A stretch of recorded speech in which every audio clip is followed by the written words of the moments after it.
Hey, single plane golfers, I want to welcome you to the actually the last plane talk of 2023.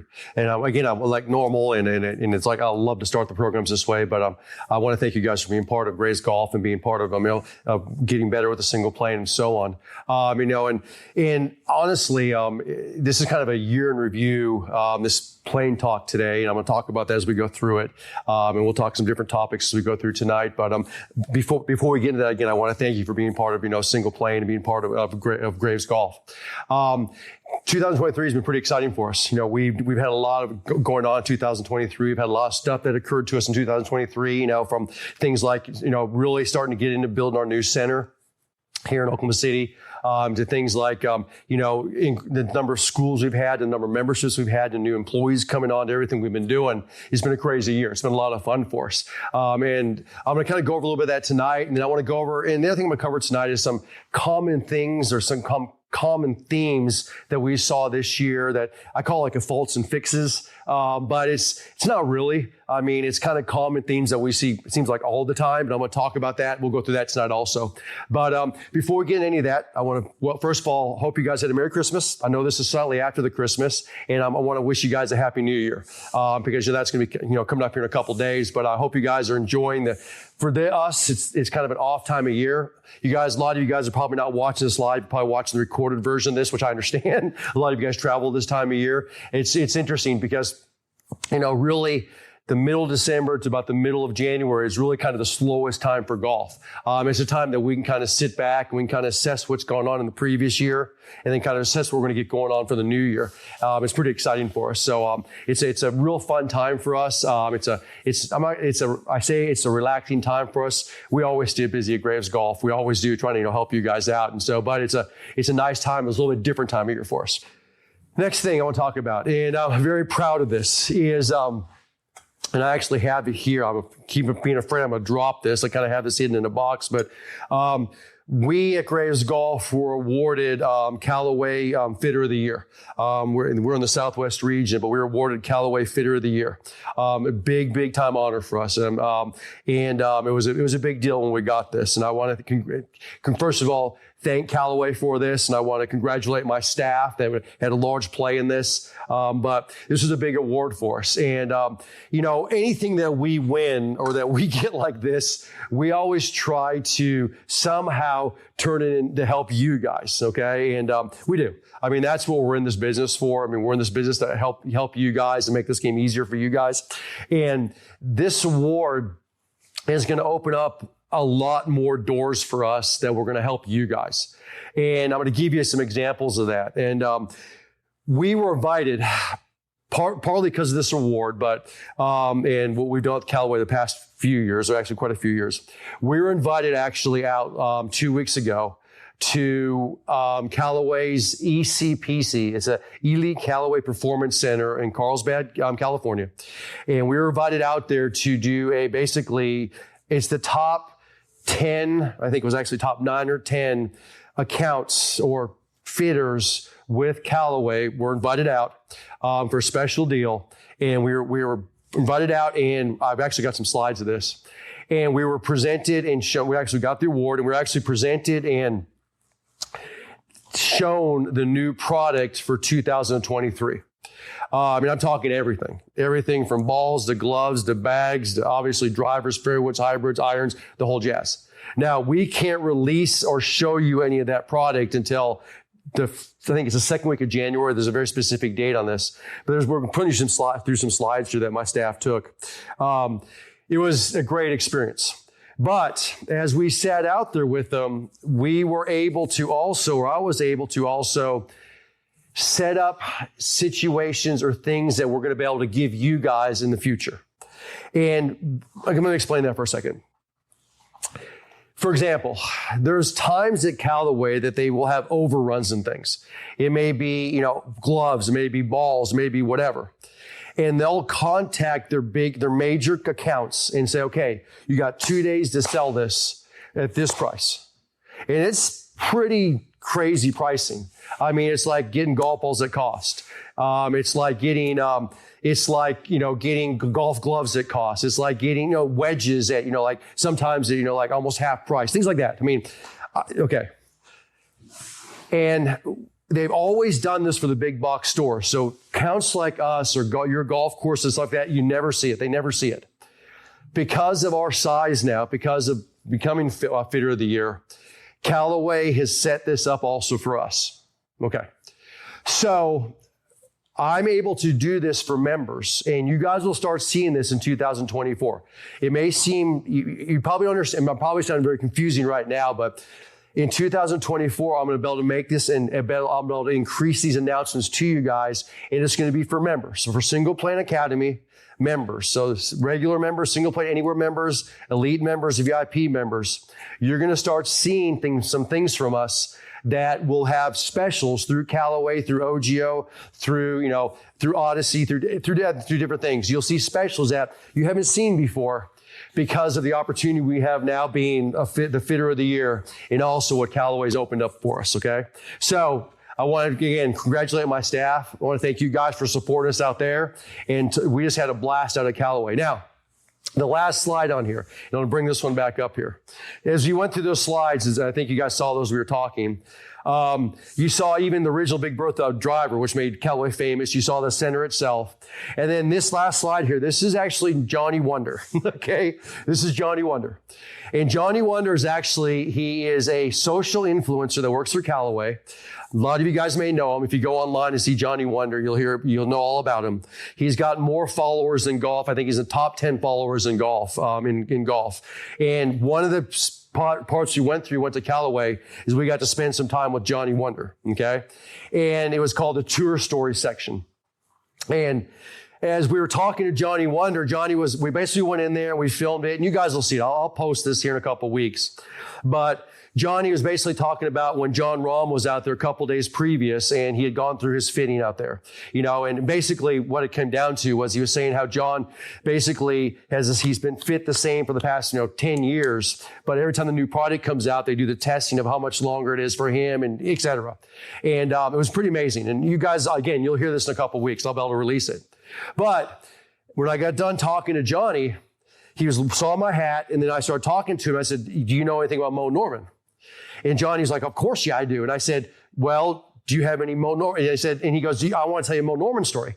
So Johnny got in and started telling me now a Mo Norman story. And I want to play this guy for you guys for a second. So you heard of Mo Norman? Very much so, yeah. Well, that's what we teach. Okay. In fact, we spent many, many years with Mo. We're Mo Norman. And I can give you a good story here in Mo Norman.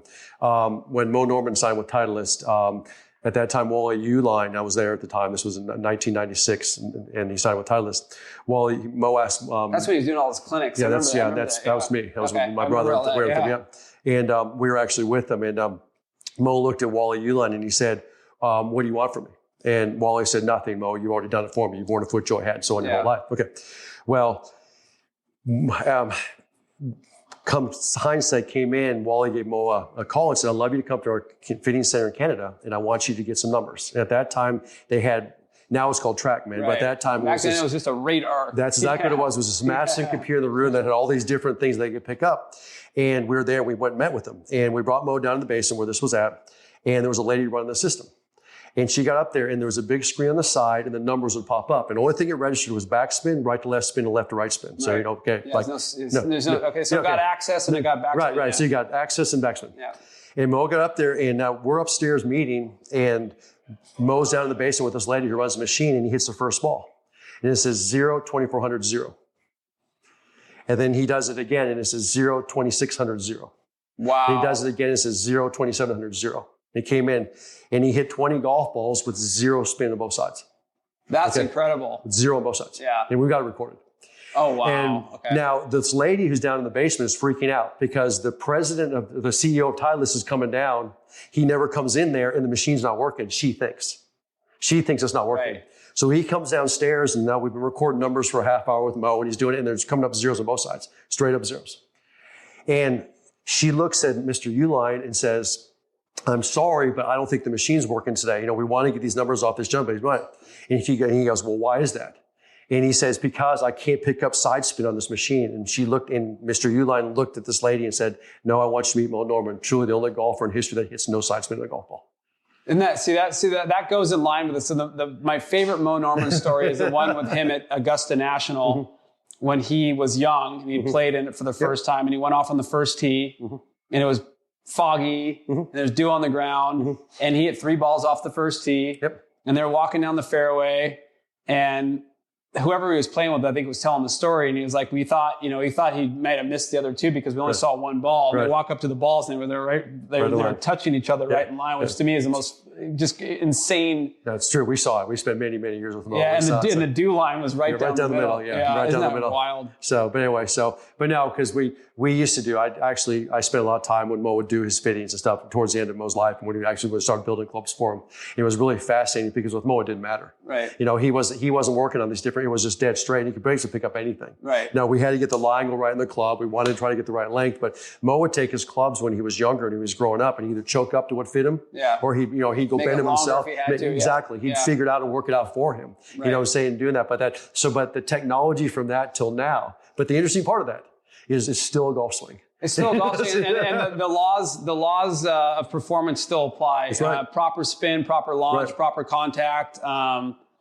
Where people get off kilter is, and this is part of the golf marketing is, game improvement, this and that, for example. Like, I'm a big advocate that the soul of the golf club is where all the forgiveness comes from. If the club's not interacting with the turf properly. I agree. So I've seen 15 handicaps hit blades better than they hit the game performance ones because they get into the turf better. Right. Those are things that I know Mo and guys like that knew. 100%. Those are old school ideas, but they still apply today. Right, 100%. The club interacting with the ball has not changed. Because one of the funnest times I ever had out here was a few years back. I spent a day with Roger Cleveland. Yeah. And Roger at Cape, and Roger actually had grinded wedges for Mo at one time. Oh, I'm sure. Yeah. And so he did it for everybody, obviously. Right. But I brought in some of Mo's old wedges. We brought him in. I brought a dozen Mo's wedges in, and some I think Roger even worked on the ground. Right. And we just started talking about how the interaction with the turf and how that worked and why players do this. Fascinating. It was unbelievable. Yeah, it was unbelievable. It's fascinating. It was unbelievable but it was really amazing that the artistic and the level that those players are at is just crazy. Well, I hope you guys enjoyed that video. I mean, that was a little sneak peek, but I mean, it's a little clip that we shot when we were out in Carlsbad. Actually, I filmed for 7 hours that day. Tells you how much we went through that day and all the different areas and different things we covered that day. But that was actually just a small part. That was almost like a break for us, because most of the areas there, I got to talk to the engineer that designed the new driver, or the engineer that designed, or the engineers that designed the new fairway woods or the irons or whatever it was. And I got to get really in depth in those clubs. But this was actually called the Tour Division because Johnny Wonder spends a lot of time, obviously, with the tour players. So he gets to get out there and talk with a lot of the stories and what they're doing. And that was interesting talking to Johnny. And that little area we were standing there, that's actually the back side of the ECPC. That's actually where they can do the fine detailed work for these clubs, for these professionals that they need to do back there, which is kind of cool. All right. So, one other thing I want to talk about. Before we get into tonight's topic is, well, before I get into that, guys are throwing the slides up here. There is the Paradigm Special still ongoing. It says it's through December 31st. We're still putting orders in right now, okay? For the drivers, fairway woods, hybrids, there's a few back orders in there. I mean, like the drivers are not back ordered. The irons, most of the irons are not back ordered. A couple of the hybrids are, but we are putting some orders in. The new Paradigm, which is actually called Paradigm Smoke, the new Paradigm was going to be released the middle of January, but we're about to put in for the end of year special for the 2023 Paradigm. We're still putting that in. I know we're getting a lot of questions on that. All right. Okay. Now, before we get into tonight's topic, the one thing that I'm going to ask you, I'm going to tell you guys out there is that we've been doing a lot of talk inside Gray's Golf, is obviously that this time of year. And we are able to do some things that, like, for example, I'm going to back up 2 seconds on this. In the last 3 schools that we've had, I've actually been interviewing the students. And basically what I mean by that is we've had 20 students. I've done a short game school, an alumni school, a regular 5-day camp, and then right before that we had our AAI school. And I've been interviewing the students on things that they want, they need, that we could change with Graves Golf, things that would help them and so on. And it's very interesting because a lot of it we think we know internally, some we don't. And number one was, obviously you guys always talk about the amount of emails you guys get. We get so many emails from you guys, and yes, we understand that. And we're trying to get the information out to you guys, trying to get you specialists, trying to get you, and so on. And hopefully we can segment out better for you guys so you can get fewer emails from us. But that's something we're working on continually.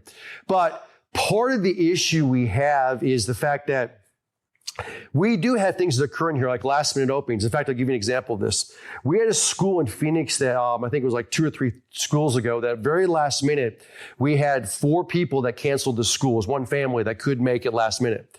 And so we had last minute openings in school, and we offered this school for basically half price. We offered this last minute openings for this school. If you could get in and within 24 hours, we're going to give you the school for half price, or maybe even less if you could have got in. Okay. But there was really no way to notify anybody locally because we didn't have a system to do that. Okay.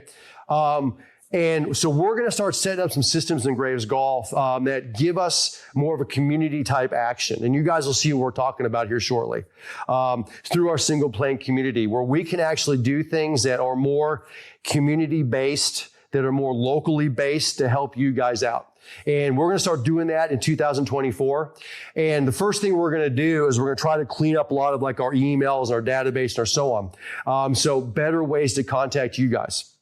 And one way you're going to see that is in the next couple of weeks, we're going to contact you all for Single Plane Academy members and to basically get a proper email address for you, number one, okay? One that you want to be contacted through so we don't have 10 of them on file with us, okay? And number 2 is to get your ability or how much you want to be involved in the community action with us. Meaning, do you want your email, do you want to meet other golfers locally? Do you want to meet other single plane golfers that that live within 50 to 100 miles of you? Do you want, whatever it is? I mean, we're going to start contacting you and seeing if you have interest in this. And so be watching your email, Single Plane Academy members, be watching your email, see if this is something you might be interested in, and we'll talk about this real soon with you guys, okay? All right. I think that's probably it for the announcements for tonight. It's probably, when I say it's announcements, we had some videos in there too. So, all right. So let's talk about just a little bit. This isn't going to be a real long webinar tonight. I know it's that time of year, but let's talk for a few minutes about some things that we've seen this past year, or kind of typical things. And some are different because of some new things we've introduced. And I like to call it like the cause effect or the fault and fix kind of issue. And I'm going to basically start from the bottom up, from the bottom of the bag up. I'm going to work up on this, okay? And obviously the first one I'll talk about is the lock and roll putter. Okay, guys, we introduced the lock and roll putter this year. We introduced it for the reason that, as you guys know, I'm not going to review this in this part of the putter itself, but because of issues, common faults we saw with putting, of people breaking down in putter, knocking in their hands leading, and so on, not creating shaft lean, we created the lock and roll putter. Okay, and so now there is 2 different versions of the lock and roll putter. Okay. And the first version is what we call the wrist lock. Okay, so in the wrist lock putter, if you order this, you'll have 2. You have a shorter one and a longer one. Okay, now 2 different shafts. The wrist lock version is a version that is locked into the arm, basically for most halfway between the wrist and the elbow. Okay, so it's going to be locked basically in the forearm, or the middle of the forearm, so it's not all the way up just short of the elbow. Okay, that's the first thing I want to talk about with this, because with some people were getting a little bit confused saying a wrist lock putter. Well, I don't know how to lock this into the wrist. Well, it's not locked on the bottom of the wrist. It's locked in the middle of the forearm. Okay, that's where you lock it with this putter. Okay, and it's just a shorter version than the arm lock. The arm lock version is locked just underneath the fold in the elbow, or fold in the arm, and that's where this putter is actually locked into the arm. Okay, that's number 1. But here's what I want to talk about, number 2. And two things here, kind of cause effect with this. Things we're starting to see now when we see a lot of these people come to our school or use these at the school. Okay, here's number 1. is when you're using this putter, okay, and you're putting with this putter, the focus on this putter is to keep it locked against this arm through the entire stroke. And I know this seems simple, and I know it seems basic, but it's been pretty eye-opening, I guess is the best word for this, of how many times we're now seeing this in schools, okay? And we're seeing this when we start seeing this in person. Notice what I'm seeing here. They're breaking down from the forearm. Folks, this putter has got shaft lean built in.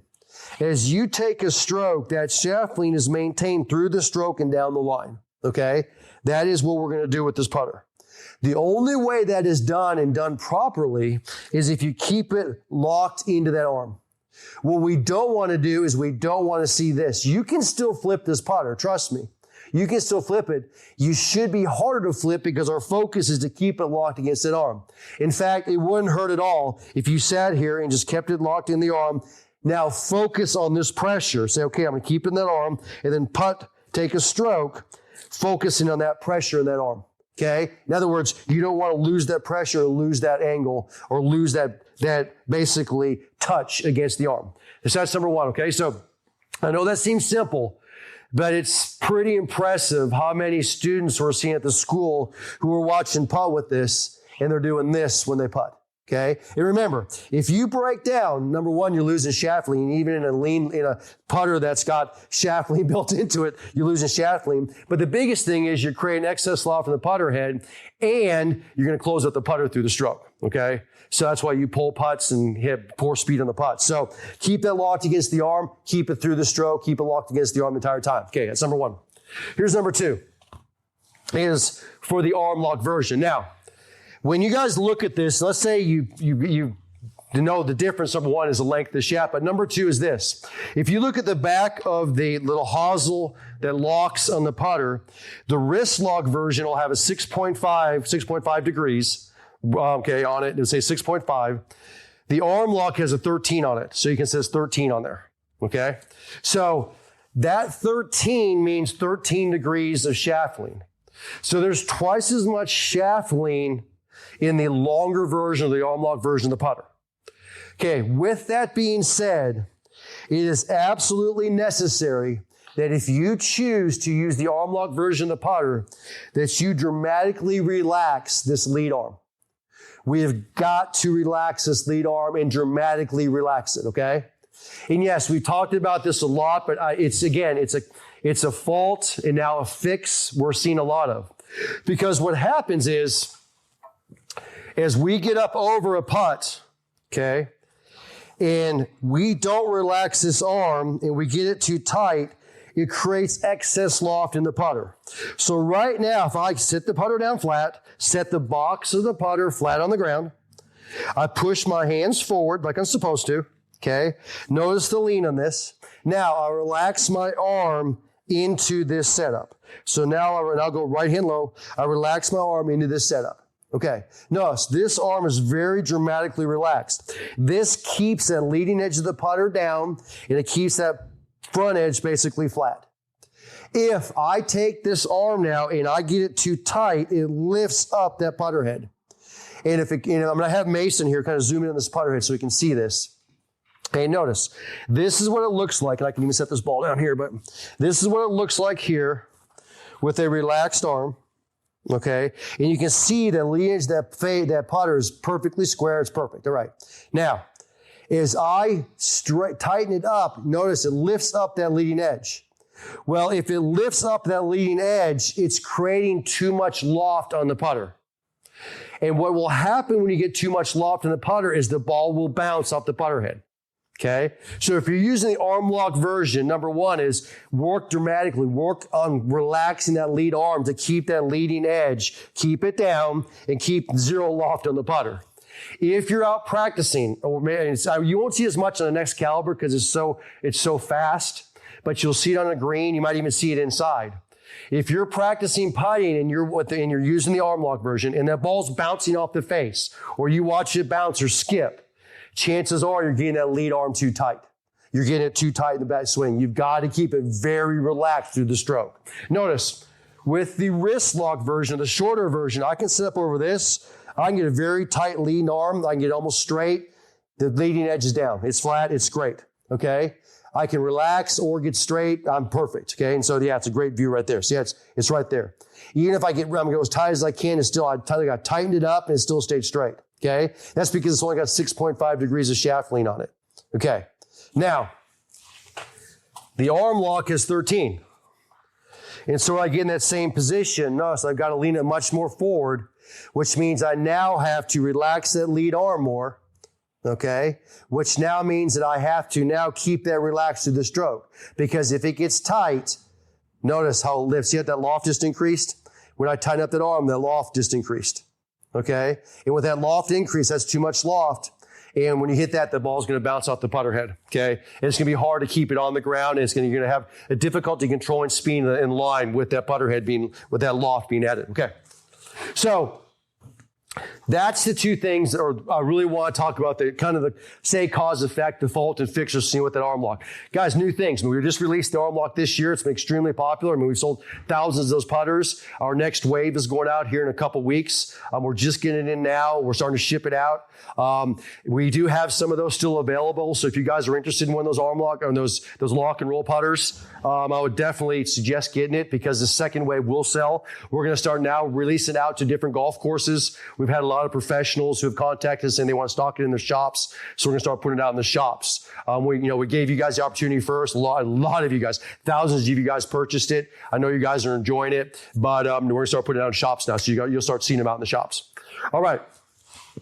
Next thing I want to talk about, common faults and fixes that we're seeing when I'm out in the field and at the schools. And I'll kind of work my way up in this. Let's talk a little bit about pitching. And I had this question the other day. Okay. And I want to talk about this here for a few seconds. The other day, I had a gentleman contact me. I saw this in school. In fact, when I did the short game school, this was the common theme. But I had a gentleman contact me and he said, I have a lot of difficulty pitching off of tight lies. Okay. And so the first thing we discussed was I said, okay, do you need to hit the pitch? I mean, is it something like, could you hit a chip instead? Even could you chip it with maybe a hybrid, or could you hit a chip and, maybe roll it up the hill, whatever it is. I said, remember the rule of thumb, putt when you can, chip when you can't putt, pitch when you have to. If you guys don't remember that rule of thumb, go review it. It's the PCP rule. Okay. Putt when you can, chip when you can't putt, pitch when you absolutely have to. Okay. But when I was talking to this gentleman, he said, yeah, I definitely had to pitch because was over a bunker and it was on a tight lie. Okay. And so I said, okay. And I said, well, what's your difficulty? He said, well, the biggest difficulty I have is I typically fat him, I skinny him because I just don't have confidence in him. Okay. And that's basically what he said, which is, I'd say this is definitely a majority, not a minority of golfers have this issue. So first thing we need to discuss to hit this shot. So guys, we're hitting a pitch shot that's like off a tight lie, okay, that we're trying to get some lift and stop it relatively fast, okay? First things first is we've got to get the proper wedge in your hand. It's got to be a wedge that's got a C grind or a Z grind. That's a newer version, but a C grind wedge. In other words, the bottom of the wedge is ground properly that you can get the club to slide underneath the golf ball on a tight lie without the leading edge being lifted too high. Okay.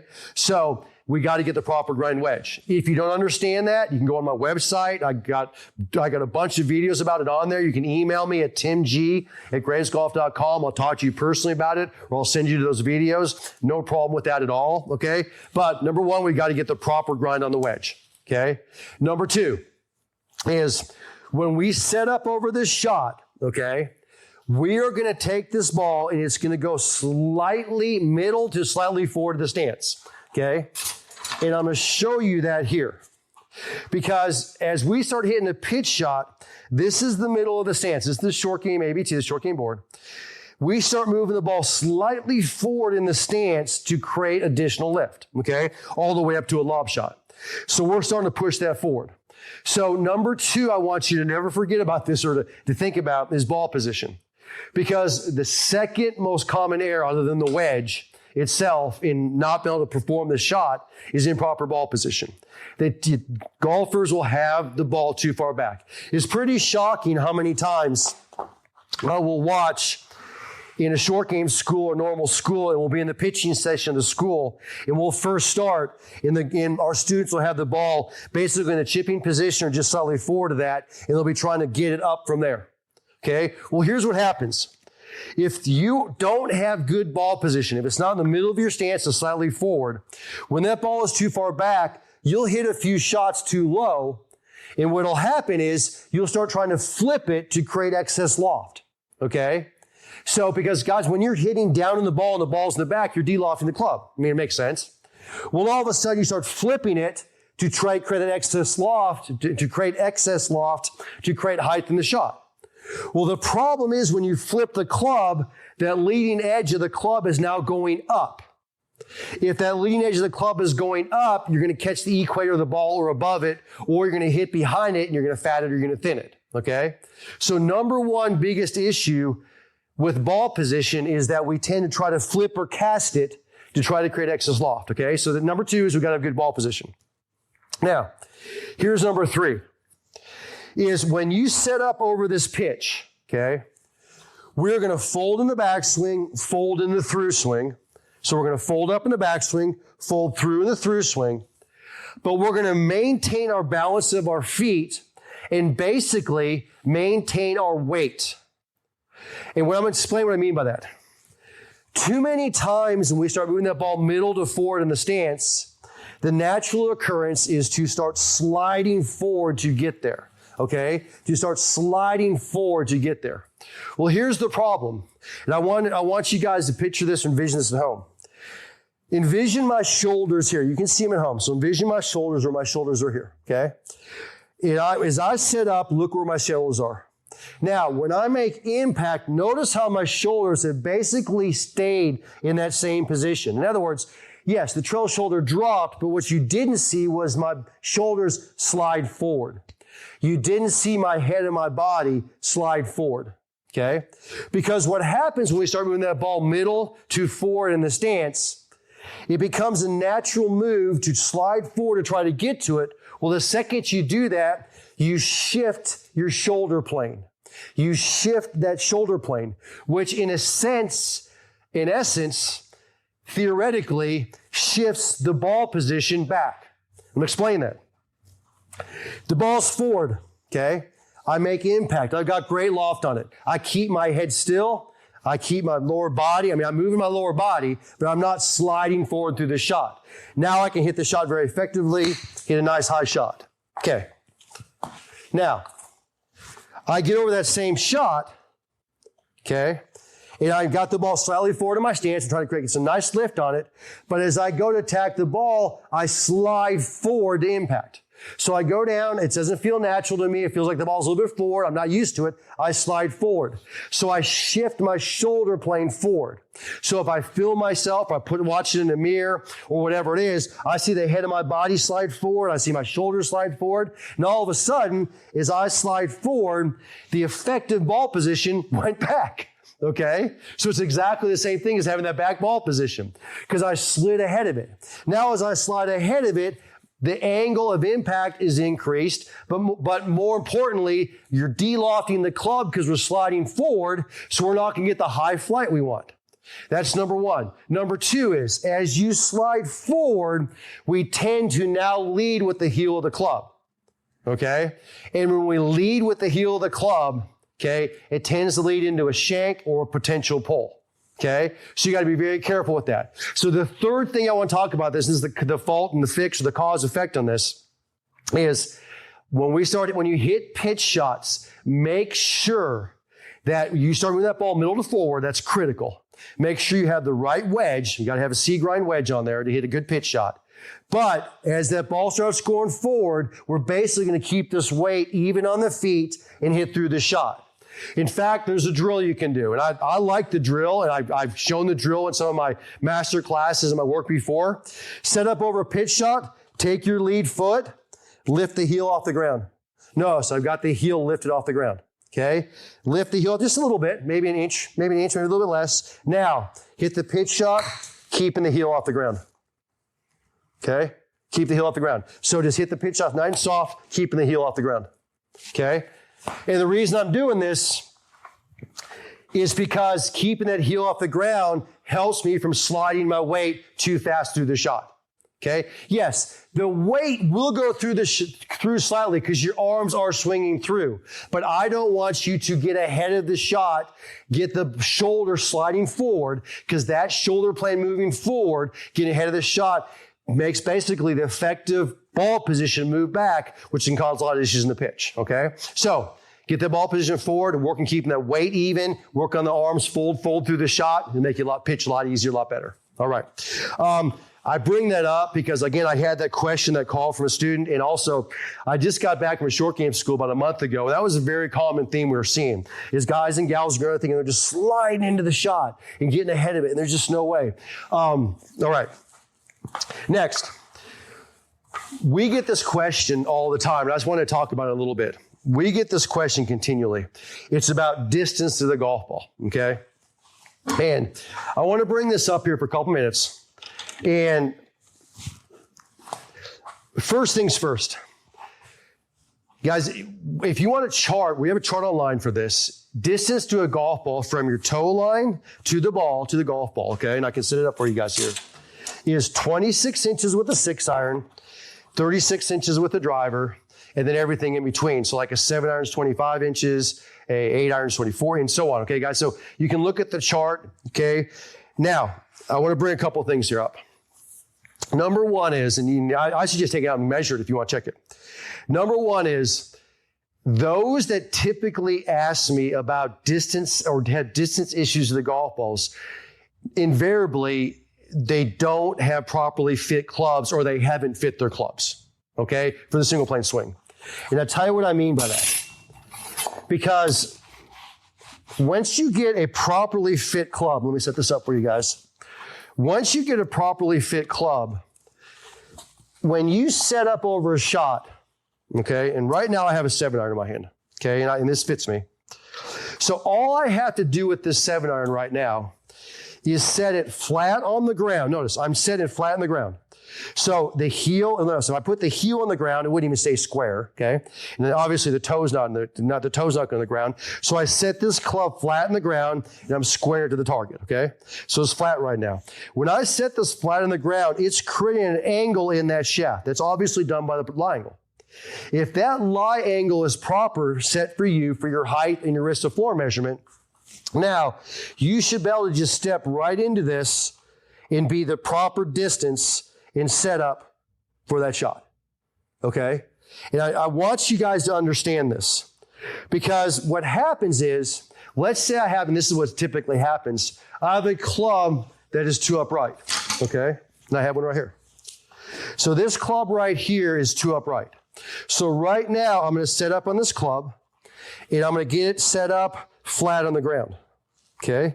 And notice, it's a 7-iron, guys. I set it flat on the ground. Look where my toes just went. I had to literally get 2 to 3 inches closer to fit this angle of the shaft now, because the lie angle is improper for me. Okay? So this club will not let me get the proper distance to the golf ball. Because now if I do get the proper distance, so I get back my 24 inches here with that 7-iron, which is right there, that's perfect, okay? And I set up over it, that toe's up on the club. I know it's a little bit hard for you guys to see. I can dramatically see it. And if I hit in balls with that right now, it would heel dig so bad, it would go so far left, it'd be a lot of issues, a lot of problems. So number one is, it really is not irrelevant. That's not a good word. But it makes it much simpler to get proper distance in the golf ball. It's something you really don't have to worry about very much if your club's fit for you for length, lie angle, shaft, and so on, okay? So that's number one. Number two, okay, on setting up to the golf ball, is when we set up to the golf ball, notice what I'm doing here.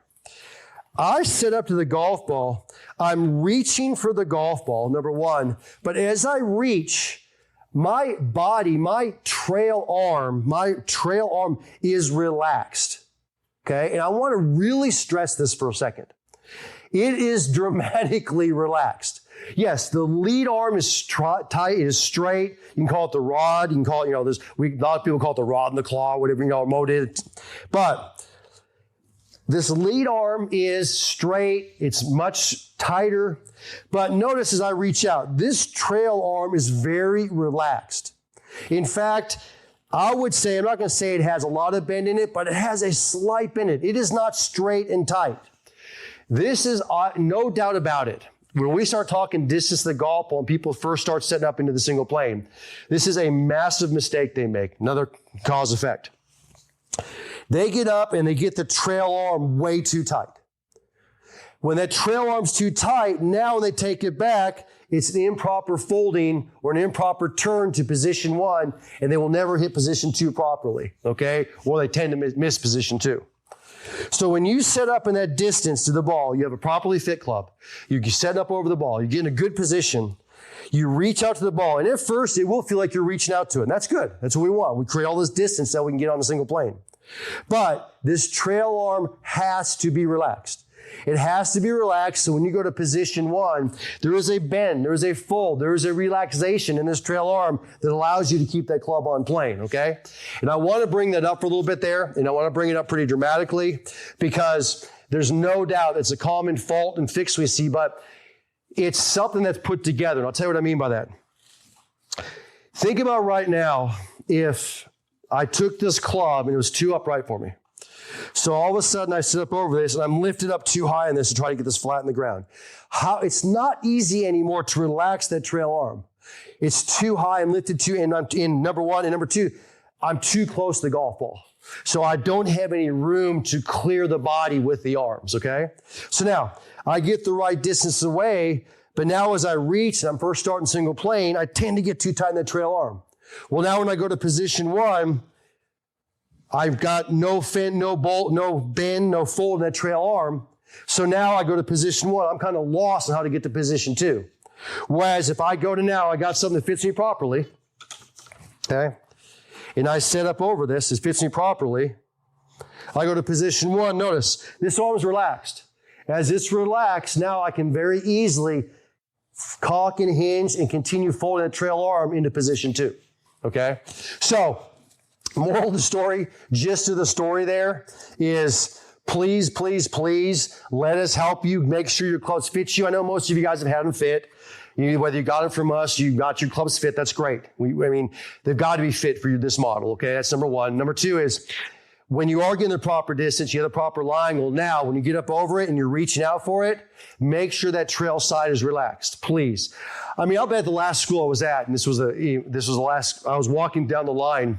And I'm telling you, half of the students, I'm sitting on that right arm and that trail arm and left arm for lefties, right arm for righties. And I'm just trying to relax that arm, relax. Guys, the more you relax that arm, the more you relax the body, the easier to get the club on plane. That's just natural, okay? That's just natural. All right. Next, and it's the old recurring theme, and we've had this winter, and hopefully a lot of you guys are part of this, but over this winter, we've been doing the Fast Forward program. And basically what the Fast Forward program is it's been going on now for a couple months. We still got 3 months to go. But basically the Fast Forward program is that once a week, a video is delivered to you. And basically the first one's about, the first Monday of the month is on Full Swing. It's basically some short indoor instruction on the full swing and drills to do inside to help you with the full swing work. Then the second Monday short game with me, the first one's with Todd. The third one is on flexibility and fitness, or, fitness, things you can do to help the single plane swing fitness over the winter, with Chris Henning. And then the fourth one is with Paul Monahan, and his mental game work. And we've done that for 2 months. And then during the week, we have a Zoom session set up. They had kind of a Q&A Zoom session talking about that session that week. It's been an overwhelming response. It's been amazing. Guys are loving this, and guys and gals are. They're loving this, participating, and having a lot of fun in this. In this, though, it's interesting because as we've gone through this, we've been through 2 months of this now. We still got 3 months to go. It's been obviously reoccurring themes in this also. And guys, I'm telling you right now, if all you do right now in flexibility work is go work on those hips, the core in those hips, and get more hip mobility, it would be massive. okay, or any more. Even if you got, let's say you could put a number on it and you have 15% and you got 16%, or you've got 16% and you go to 20%. Any additional flexibility in those hips would be massive, okay? And I'm going to explain why here. I know we've said this a lot before, but until I don't see this reoccurring theme every time when I see students, I'm going to continue to say it again and again and again and again and again, okay? I'm going to talk about it. When we take the club back, it could be in a short little chip. It could be in a pitch. It could be in a full swing, whatever it is. When you take the club back, the top of your swing, you're turning your hips and your lower body. So let's say I'm set up here. Let's pretend this is just a short little pitch, okay? So I take the club back and I'm take a little pitch here. So I turn the lower body in the pitch. Notice, this trail hip turns back, the trail knee starts to turn, the lead knee increases flex, okay? And I'm turning the body going back, okay? So basically I'm going position 1, going up towards position 2, okay? Now, this turn of the hips in the lower body is what allows you to set from position 2 to position 3 properly. That's what allows you to set to get that lead knee flex towards that lead toe, okay? Now, I assume most of you guys have heard this many times. I assume you've seen this many times, and obviously many of you are still working on this. But the part that I really just want to pound in your head right now is please understand that turn back, that is what allows you to sit properly in the downswing, okay? That turn back is what allows you to sit properly. Notice, I don't turn my trail knee and then flex it back out this way in the downswing. No, I turn it, and from there, now it sets in towards the toe, okay? So if you're not moving your hips in your backswing, or you've got limited turn in the hips in the backswing, please understand that it's not going to allow the lower body to get in the proper positions in the downswing. Okay? Because obviously we want to take the downswing and we want to flex the lead knee towards the lead toe, the trail knee towards the lead toe. We want to get into that position, okay, at impact. Okay? Obviously that's Mo Norman's single plane position impact. Okay. But if you don't turn this hip in this backswing or turn it properly, this trail knee now is going to bow out, or it's going to bow towards the trail toe, or it's going to flex towards that trail toe. It's not going to go towards the lead toe. And when it goes towards that trail toe, that's when it throws the shoulder over and not under. Okay? So it's almost like I want you guys just to back up for a couple days. Okay, I'm just going to think about this, not work on it, but I'm going to put this and get this visual in my head.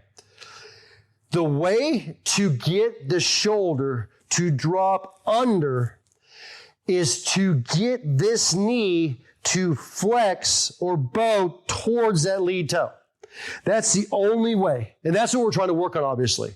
And all you guys, and for most of you, in fact, I'd say 99% of you, the reason you're with single plane is because you're trying to work on the move under versus the move over, okay, which is all golfers. But the only way to do that is to get this knee flexed towards that lead toe. And the only way to get that proper is to get proper hip turn or to get hip turn in the backswing, okay? Now, I bring it up for this reason. I would strongly suggest sometime over this break or over this winter, if you've never done it or you haven't done it in a while, to whether either video yourself, have somebody video it, or get in front of a mirror and set up and watch the mirror or get on video, take it back, and all I want you to do is focus on your hip turn. And I'm going to give you some proper ones. So right now, just focus. Look at the hip turn I'm doing here. Look at the lower body turn. Okay. In fact, you can see the logo on my lead hip here. Look at it. See how it turns. Okay. Watch that. The reason I bring that up is because it is shocking how many times we'll go to a school or we'll see somebody in person and we'll watch them hit a pitch or a chip or a full swing and say, you've got no hip turn. And it blows their mind. They're like, what do you mean I have no hip turn? You got to be kidding me. And we're like, no, look at the video. And they're like, I would never dream that. So it's almost the perception versus reality. I'd like you guys somehow here over this winter in the next couple weeks to really go check and make sure and try to get that perception to match your reality versus how much hip turn you really have. Or do you have any, or do you need more, and so on. And obviously, you can go work on flexibility of those hips and try to increase it. Guys, we know you want to have hip turn. We know that. It's not that you don't want to. We know that, okay? You're working hard at it. We understand that. The issue is the perception versus reality. Because if you don't have that proper hip turn, if you have a limited hip turn, you have no hip turn at all, everything else is just a catch-up game. You're going to be going over the top. You're not going to get the club on plane. You're not going to create speed. You're not going to create distance. You're not going to create solidness of hit. Everything. We know that, okay? But do me a favor. Check it somehow. I'm not saying you have to send it to our coach. Single Point Academy members, please do if you want to. Send it into the coach. I mean, you probably do anyway. But even those that aren't Single Point Academy members, somehow go check how much hip turn you actually have. Because it is pretty shocking. I will tell you right now, a majority of our students we talk to at our schools, we see them in person, we talk to them about hip turn, and it's like it's a perception versus reality. They always say, man, I thought I had more. I would never have dreamed I wasn't moving my hips. Or I've heard you say that 1,000 times, Tim and Todd, but I thought that wasn't an issue with me, or whatever it is. Please go check it. We know, because our demographic, the demographic we deal with is the first thing that we start to lose, is that move of those hips, okay? And it's that important in the golf swing. The other thing about moving those hips properly is, remember, when you move those hips properly, that's what allows you to set in that lead knee properly, or set in that lead knee properly, which is what takes the stress off the back. So remember, moving those hips properly is what alleviates that stress in the back, or helps eliminate some of that stress in the back and the stress in the golf swing, okay? So it's very, very critical. All right. I think we're good for tonight. Have we got anything else you want to talk about? Okay. All right. I'm looking at my staff over here, looking at the thing. Okay. Guys, I know this was kind of an end of year deal. And like I said, there were some announcements I wanted to make, but I got to wait till the new year to make them. Contractual reasons, different things with Callaway and so on. Again, I want to thank you guys for your support of us. It's been great. Really appreciate it for this year. We're very proud to become the fitter of the year. That's a big, big, big deal, with Callaway. We're nationally recognized for that.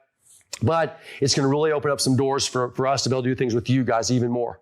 More specials, more things we can do with you guys, okay? With that being said, I want to thank you guys for joining us. Thank you guys for being part of Graves Golf. I want to welcome you. I want to thank you guys for everything you do with us, and let us know what else we can do for you. Guys, you need anything from me, please feel free to email me at timg@gravesgolf.com, timg@gravesgolf.com. Email me anytime. I'll get back to you as soon as I can. I want to thank you guys again and wish you guys a very happy New Year. Be safe out there, and we'll talk to you guys next year.